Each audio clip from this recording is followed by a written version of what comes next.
Արդյոք քննարկում եք ԿՊ-ն, որ նախագիծը հավանության արժանացնեն, ավելի ճիշտ հանրաքվեի դնեն ստորագրություններով, որովհետև նաև 300,000 ստորագրության դեպքում կարող է սահմանադրության հանրաքվե կազմակերպվել։ Մենք պրոցեսը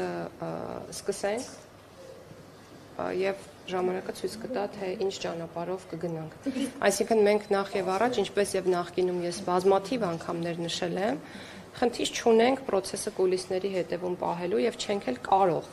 Մեր առաջին նպատակը հանրության ժողովրդի հետ քննարկումը սկսելն է, այդ էջը բացելն է։ Դրանից հետո մենք պետք է հասկանանք, թե ինչ արձագանք ենք ունենում հասարակությունից, մարդիկ ինչ են կարծում, մենք իրենց պետք է բացատրենք նոր կարգավորումները ինչի մասին են։ Մենք պետք է ստանանք առաջարկներ, մենք պետք է անենք փոփոխություններ, մենք պետք է վերջնականացնենք process-ը, հետո կհասկանանք, թե ինչ ճանապարհով ենք գնում։ Ցանկացած դեպքում չի նախագիծը ազգային ժողովի հավանության կարիք ունենում, այսինքն կա մի սցենար, երբ որ պետք չի լինելու։ Եկեք սցենարները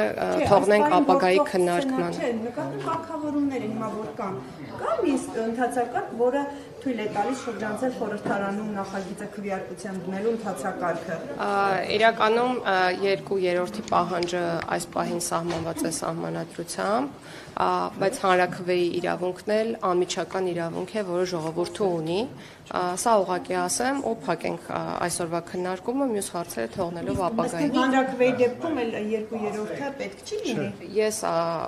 ասացի այն, ինչ ասացի, առաջարկում եմ բաց թողնել քննարկումը։ Մենք կլսենք նաև մասնագիտական մի շարք կարծիքներ, բայց հիմա մեզ համար, որպես հանձնառություն ստանձնած քաղաքական ուժ, նոր սահմանադրություն ունենալու, ամենակարևորը մեր քաղաքացիների հետ երկխոսությունը սկսելն է։ Իսկ մոտավորապես նախանշված է ժամկետ, երբ Ես արդեն նշեցի, առաջիկա օրերին կախված է կարծիքներից, դրանց բովանդակությունից եւ մեր աշխատանքի ծավալից։